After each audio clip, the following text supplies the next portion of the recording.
ক্লাসের সুন্দরী মেয়েকে একা পেয়ে জঙ্গলে নিয়ে যেভাবে কাজ করলাম, গল্পটি সম্পূর্ণ শুনলে আপনাদের মেশিন দিয়ে পানি চলে আসবে, আপনারা হাতের কাজ করতে বাধ্য হবেন। তাই হাতের কাজ করার আগে হাতের কাছে অবশ্যই টিস্যু রাখবেন। হ্যালো বন্ধুরা, আমার নাম সুমি। আমি 18 বছর বয়সী এবং এই বাড়িতে 2 বছর ধরে কাজ করছি। এই বাড়িতে মালকিন এবং তার ছেলে রাহুল থাকতেন। কিন্তু 8 মাস আগে মালকিনের মৃত্যু হয়েছে। আমাকে এই বাড়িতে মালকিনের সেবার জন্য নিয়োগ দেওয়া হয়েছিল। তার মৃত্যুর পর আমি ভেবেছিলাম তার ছেলে আমাকে কাজ থেকে বের করে দেবে, কিন্তু তা হয়নি। রাহুল আমাকে বলল, তুমি এখনও এখানে কাজ করতে পারো। এটা শুনে আমি খুব খুশি হয়েছিলাম, কারণ আমি গোপনে তাকে পছন্দ করি। যদিও রাহুলের মনে আমার জন্য কী অনুভূতি আছে তা আমি জানি না। আমি তাকে কয়েকবার চোখে চোখ রেখে তাকিয়ে থাকতে দেখেছি, কিন্তু তার মনে আমার জন্য কী অনুভূতি আছে তা জানি না। হ্যাঁ, আমি জানতে চাই। আমি সারাদিন তার বাড়িতেই থাকতাম। সেখানে থাকার জন্য আমার একটি ছোট ঘরও ছিল যেখানে আমি রাতে ঘুমাতাম। মালকিনের মৃত্যুর পর আমি রাহুলের কাছাকাছি থাকতে শুরু করি। আমি যুবতী হয়ে উঠেছিলাম, দেখতে খুব সুন্দর। আমার বাদামি চোখ, টানটান শরীর, প্রাকৃতিক গঠন, এসব দেখে যে কোনো ছেলের মন চঞ্চল হয়ে উঠতে পারে। আমার বাইরে কোথাও যাওয়া আসা ছিল না। আমার সামনে শুধু রাহুলই ছিল। সেও এখন 20 বছরের যুবক। আমি তাকে খুশি করার কোনো সুযোগই হাতছাড়া করতাম না। কিন্তু জানি না কেন সে আমার থেকে দূরত্ব বজায় রাখত। কথায় কথায় আমি কখনো তার হাত ধরে ফেললে সে আমার হাত ছাড়ে দিত এবং বলত, তুমি আমার থেকে দূরে থাকো। আমি ভালোবেসে তার মন জয় করতে চেয়েছিলাম, তাই তার জন্য নানা রকমের খাবারও বানাতাম।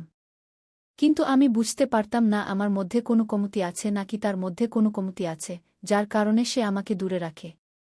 সে চোরে চোরে আমাকে দেখে, কিন্তু যখন আমি কাছে যাওয়ার চেষ্টা করি সে আমাকে দূরে সরিয়ে দেয়। কিন্তু খুব শীঘ্রই আমি রাহুলের কাছে যাওয়ার সুযোগ পেয়ে গেলাম। সেই দিন সকাল থেকেই প্রবল বৃষ্টি হচ্ছিল। বৃষ্টির ফোঁটাগুলো আমার মনে আকাঙ্ক্ষা জাগিয়ে তুলছিল। রাহুল সেদিন কাজে বাইরেও যেতে পারেনি এবং সারাদিন বাড়িতেই ছিল। ঘুমানোর সময় হলে আমি বললাম, রাহুল, আজ আমার খুব ভয় লাগছে। আজকের আবহাওয়া যেন কিয়ামত নিয়ে এসেছে। যদি তুমি খারাপ না মনে করো, তাহলে আমি কি তোমার ঘরে ঘুমাতে পারি? এটা শুনে তার চোখ বড় হয়ে গেল এবং মনে মনে কি যেন ভাবতে লাগল। মনে হচ্ছিল সে চায় আমি তার ঘরে ঘুমাই, কিন্তু বলতে পারছে না। তার এই ভাব দেখে আমি বেশ চিন্তিত হয়ে গেলাম যে রাহুল কি আমাকে দূরে রাখে কারণ আমি গরিব ঘরের মেয়ে। আমার বাবা মা মজুরি করে জীবিকা নির্বাহ করেন। আমার মা আমাকে ছোটবেলা থেকেই কাজে লাগিয়ে দিয়েছিলেন কারণ আমাদের স্কুলে পাঠানোর মতো টাকা ছিল না। আমি কোনো উদ্দেশ্য ছাড়াই জীবন কাটাচ্ছিলাম। আমি সবসময় মালকিনের বাড়িতেই থাকতাম, কখনো কখনো বাড়ির লোকদের দেখতে যেতাম। কিন্তু আমি খুব একা ছিলাম। আমার কেউ চাইছিল যে আমাকে ভালোবাসবে। সম্ভবত আমার বয়সের কারণেই এমন ছিল যে আমার জীবনে একটি ছেলে চাইছিল, এবং আমার সবচেয়ে কাছের মানুষ ছিল রাহুল।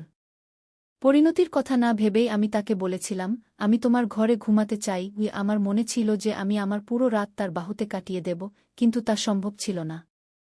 রাহুল অনেকক্ষণ ভেবেচিন্তে বলল, ঠিক আছে, এখানেই ঘুমাও। আমি ভিতরে এসে ভাবছিলাম, আমি কোথায় ঘুমাব? নিচে বিছানা পেতে ঘুমাব নাকি তার সাথে বিছানায়? আমি রাহুলের দিকে তাকালাম। সে আমাকে বলল, তুমি চাইলে বিছানায় ঘুমাতে পারো, শুধু আমার থেকে দূরে থাকবে। অথবা চাইলে নিচেও ঘুমাতে পারো। রাহুল আমাকে শালীনতা দেখাচ্ছিল, কিন্তু আমি তার কাছেই ঘুমাতে চেয়েছিলাম। তাই আমি বিছানায় ঘুমিয়ে গেলাম। বৃষ্টির কারণে বেশ ঠান্ডা লাগছিল, উপরে ফ্যানও চলছিল। রাহুল একটি চাদর জড়িয়ে পাশে ঘুমিয়ে গেল। আমি ঠান্ডায় কাঁপতে লাগলাম এবং হঠাৎ কোনো ভেবেচিন্তে না করেই রাহুলের চাদরের নিচে চলে গেলাম এবং অপেক্ষা করতে লাগলাম যে রাহুল কি করে। কিন্তু সে তার জায়গা থেকে নড়ছেও না। হঠাৎ আমি জড়িয়ে ধরে তার হাত ধরে ফেললাম এবং বললাম, রাহুল, আমার খুব ঠান্ডা লাগছে। এতটুকু বলে আমি তার উপরে চড়ে বসলাম। আমাকে এই অবস্থায় দেখে তার চোখ বড় হয়ে গেল, কিন্তু তার শ্বাস দ্রুত হতে লাগল। হবে না কেন? আমি একজন যুবতী এবং অত্যন্ত সুন্দরী মেয়ে, যারা তার এত কাছাকাছি। আমি বললাম, আমি আর থাকতে পারছি না রাহুল, আমি খুব একা।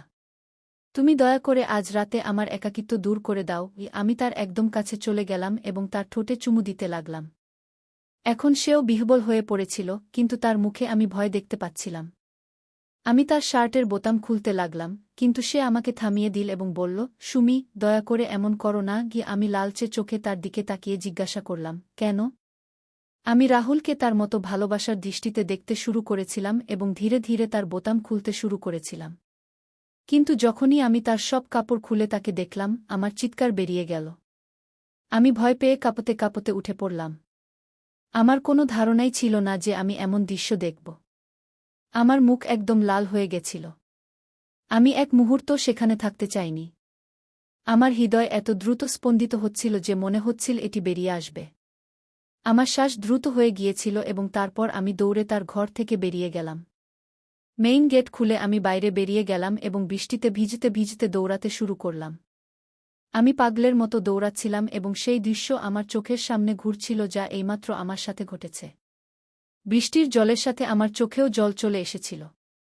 আমি রাহুলকে খুব পছন্দ করতে শুরু করেছিলাম। দৌড়ে দৌড়ে আমি আমার বাড়িতে পৌঁছে গেলাম। যখন আমার মা দরজা খুললেন, তখন আমাকে সামনে দাঁড়িয়ে থাকতে দেখে তিনি একদম বিচলিত হয়ে পড়লেন। তখনই আমার বাবা এসে বললেন, "কি হয়েছে বেটা, এত রাতে এভাবে দৌড়ে কেন আসছ?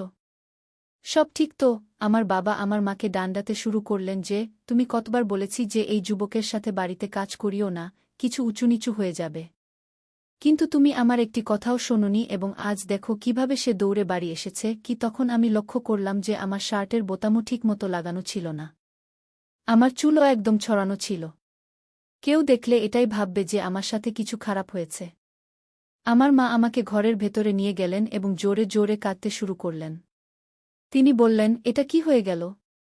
আমি তাদের কিছু বলতেও পারছিলাম না।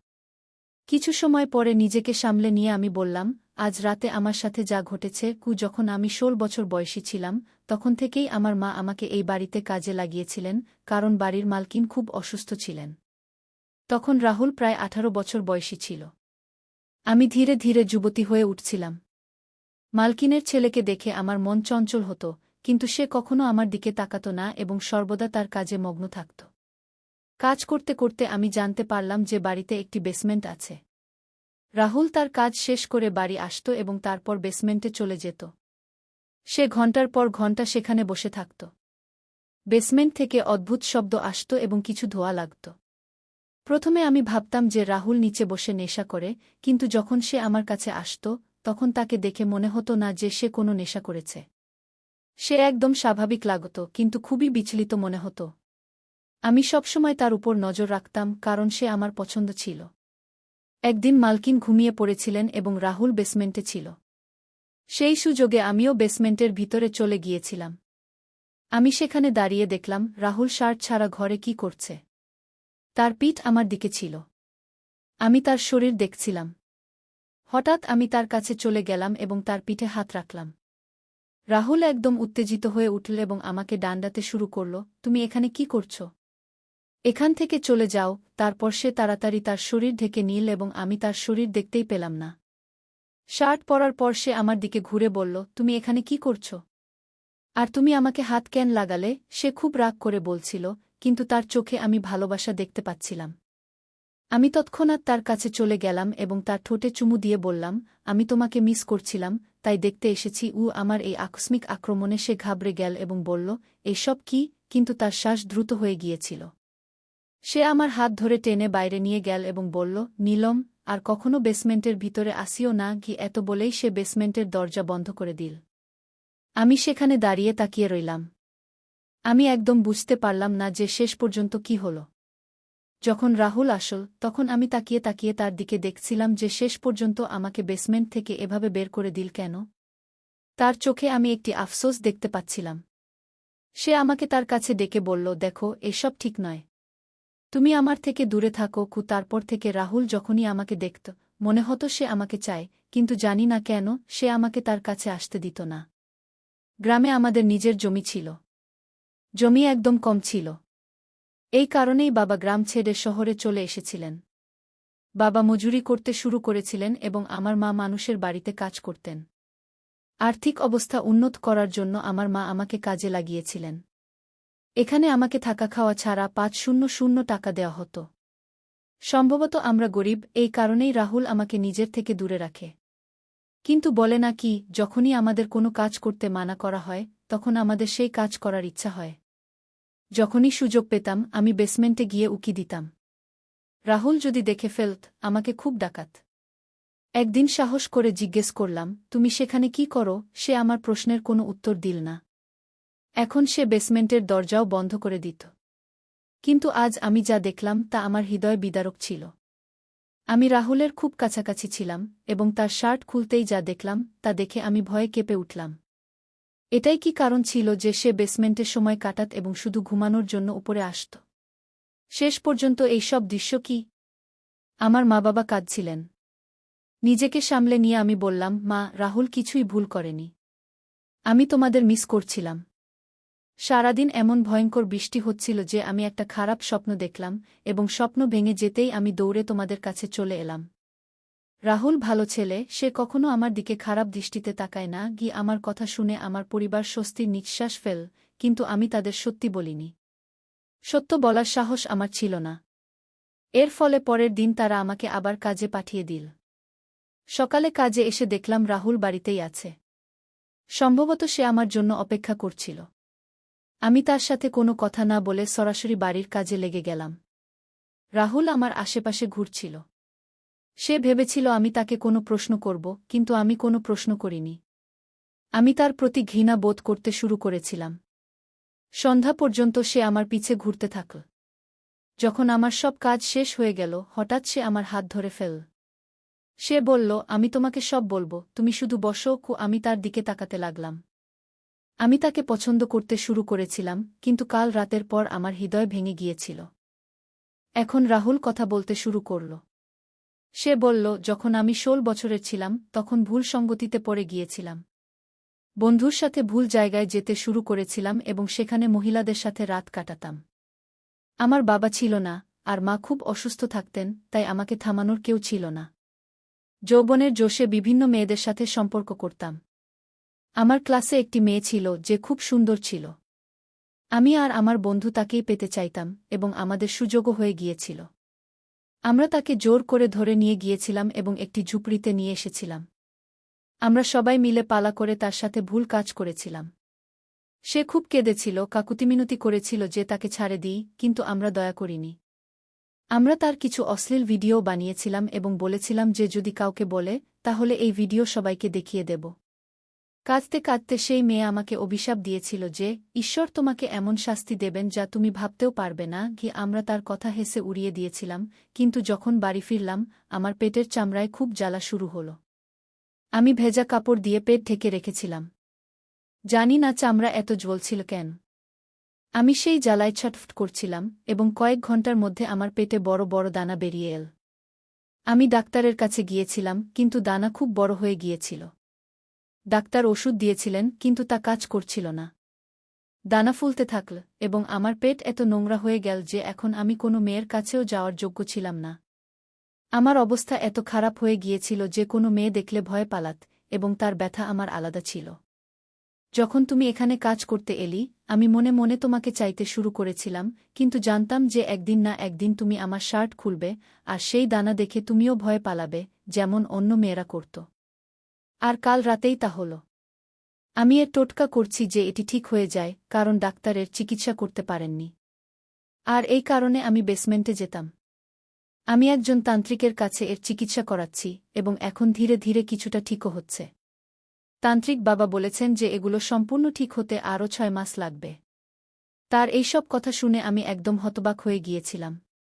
আমি রাহুলকে ভালো ছেলে ভাবতাম, কিন্তু সে তার জীবনে এত ভুল কাজ করেছে। রাহুল বলল, আমি আজও সেই মেয়েটির খোঁজ করছি যে আমাকে অভিশাপ দিয়েছিল। আমি তার পায়ে পড়ে ক্ষমা চাইতে চাই। আমি জানি সে আমাকে কখনো ক্ষমা করবে না, কিন্তু অন্তত আমার হৃদয়ের বোঝা কিছুটা হালকা হবে। আমি তাকে অনেক খুঁজেছি, কিন্তু সম্ভবত সে মেয়ে শহর ছেড়ে চলে গেছে।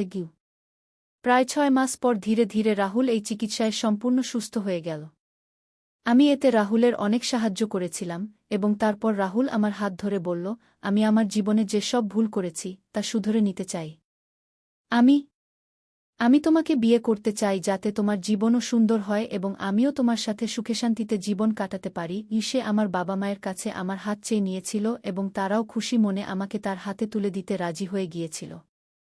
রাহুল সম্পূর্ণ সুস্থ হয়ে উঠেছিল এবং সে তার শিক্ষা নিয়েছিল যে মেয়েদের সম্মান করা উচিত, তাদের সাথে জোরজবরদস্তি করা উচিত নয়। আমরা একটি শব্দ সমাজে বাস করি এবং আমাদের একসাথে মিলেমিশে থাকা উচিত। আমাদের বিয়ের পর আমরা দুজনে মিলে সেই মেয়েটিকে খুঁজে বের করলাম এবং তার সাথে দেখা করে আমরা ক্ষমা চাইলাম। রাহুল তার কাছে ক্ষমা চাওয়ার পর তার মন কিছুটা হালকা হয়ে গেল। বন্ধুরা, আমাদের এই গল্পটি কেমন লাগলো অবশ্যই আপনারা কমেন্ট করে জানাবেন। যদি ভালো লেগে থাকে তাহলে অবশ্যই পরবর্তী গল্পের জন্য আমাদের চ্যানেলটি সাবস্ক্রাইব করে আমাদের সাথেই থাকবেন। ধন্যবাদ আপনাদের সবাইকে।